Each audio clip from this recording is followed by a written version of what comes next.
Hey guys, I'm well today. In today's video, we'll be talking about the updated Rugby Championship schedule as well as my prediction for the whole tournament.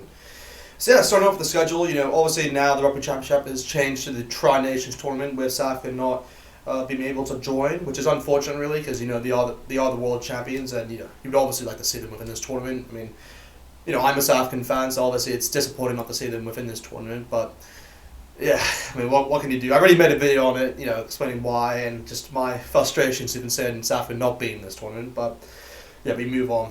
But yeah, just with the fixture list, it's, updated obviously with South Africa not in it now, and yeah, I personally enjoy it. I favor the fixture list more now.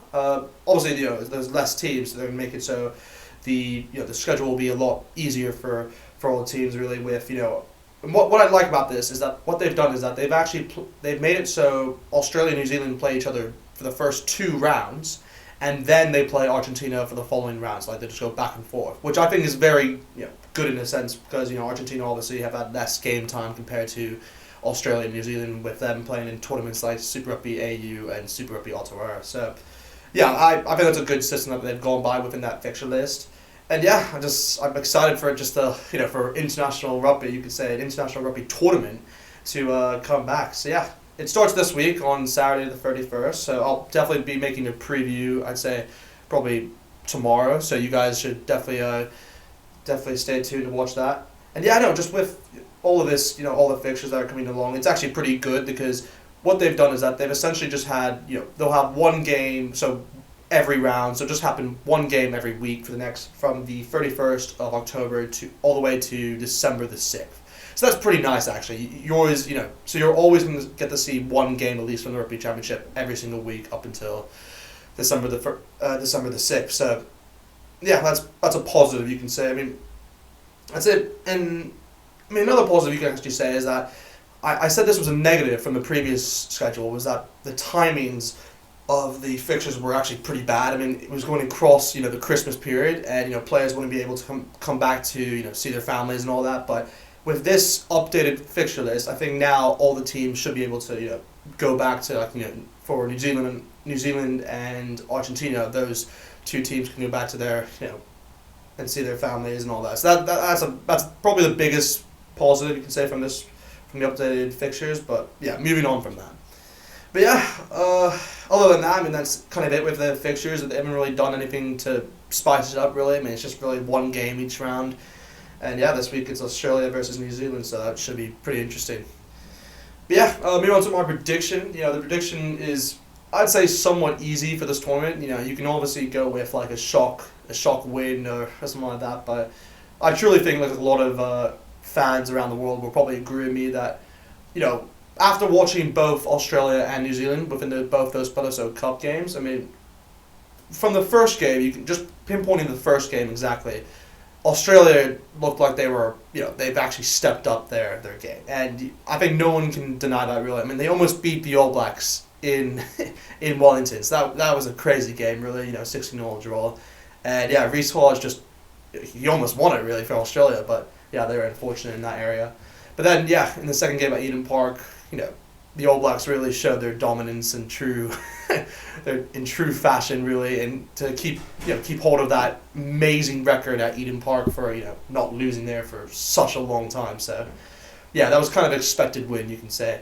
But yeah, now moving on to the third match will be pretty interesting, and yeah, with Argentina as well. I mean, they haven't really had a lot of game time, so obviously that's gonna really put an effect on where I'll put them within my prediction. But I think with most people predictions, they'll probably have New Zealand number 1, Australia number 2, and Argentina number 3. Obviously, due to Argentina not playing as much, Australia just after looking at both those World Cup games being slightly the weaker side compared to the All Blacks, and then obviously the All Blacks being the number 1. And yeah, if I had to make my prediction, I'd probably go the same with that. I mean, I'd probably say All Blacks first, Wallabies second, and the Pumas third. I mean, that's kind of what I think most people would predict. But I guarantee you, this is my opinion. I think the All Blacks will lose one game and I do think it'll be against Australia. And I'm not sure if it'll be this week's game or the following week's game, but I have a feeling that Australia will beat the All Blacks within one of these games. I'm praying that it's this week's game because obviously that makes it interesting for the last game that they play against each other. But I do think the Wallabies will win one game, and against New Zealand, obviously not winning the whole tournament. But yeah, that's my order. I'm saying New Zealand, Australia, Argentina is my my order for who I think will win the tournament. But yeah, anyway, it should be interesting. I mean, with Argentina, I mean, they have the likes of Michael Cheika helping him, really, which is actually pretty good because he's a lot of, obviously he's the previous coach of Australia, so he'll probably give some pointers on how to beat them and, some pointers on how to beat the All Blacks, which he has done in the past, so we'll see what happens. But yeah, I'm just excited for this whole tournament, really. I mean, it's just international rugby. Obviously, we get to see Argentina play for the first time, which is great. I mean, obviously, they've been playing in that South American Cup, which I do believe they played against like Brazil or someone like Uruguay. They had that tournament. I think it was like Brazil, Uruguay themselves, and Chile. I think. I think that was the. But yeah, that's kind of like a warm up tournament in a sense. So this will probably be the first time we'll actually see them properly play. So yeah, excited for that because I love watching the Pumas. They're a great side and they've progressed so much throughout the last decade. So yeah, it'll be great to see how they play. Hopefully they don't get smashed. I mean, that's kind of what I think a lot of people are predicting will happen. But yeah, I mean, hopefully Argentina can win one game. That's kind of, I know that's really a sad thing to say, but I hope the Pumas at least win one game, and I hope the Wallabies at least beat the All Blacks for one of those games. But yeah, I mean, there's no really denying that the All Blacks will probably win this whole tournament, with the amount of depth they have within that squad and just the amount of strength, speed and all the players they have. It's going to be ridiculous.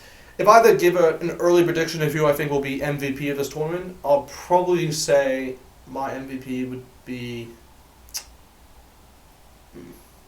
It's obviously for me it's between Richie Mo'unga and Beauden Barrett, obviously, but I actually will put an outside pick there, and I think that Jordie Barrett will be my MVP. That's an early prediction, but I'm predicting Jordie Barrett to have the best tournament throughout the Tri-Nations. So yeah, that might be an off one or a weird one, but yeah, I do think Jordie Barrett will do well within this whole tournament. But yeah, anyway, that's it really with the video. Just wanted to give you guys a quick update on the schedule as well as my prediction. Another thing that I want to get you guys interested in is that I'm currently going to be starting a Super Brew tournament related to the Rugby Championship, a fantasy version for the Rugby Championship. And all you guys need to do, and I highly suggest you guys do it, is just go down in the description of this video, and there's a link there which you guys can click on, and it immediately invites you into the tournament, which I've already set up. If you don't have Super Brew, then obviously you create an account and then you can join the league. But if you do have Super Brew already, all you have to do, you can do it two ways, by just clicking the link below or by using that code that it has right under the link. So yeah, I hope you guys can join the league, because obviously I like to see you guys and just see who's really interested in doing fantasy as well as who's watching these videos. So yeah. But yeah, anyway, hope you guys enjoyed this video, and yeah, like, comment, subscribe, and I'll see you guys next time.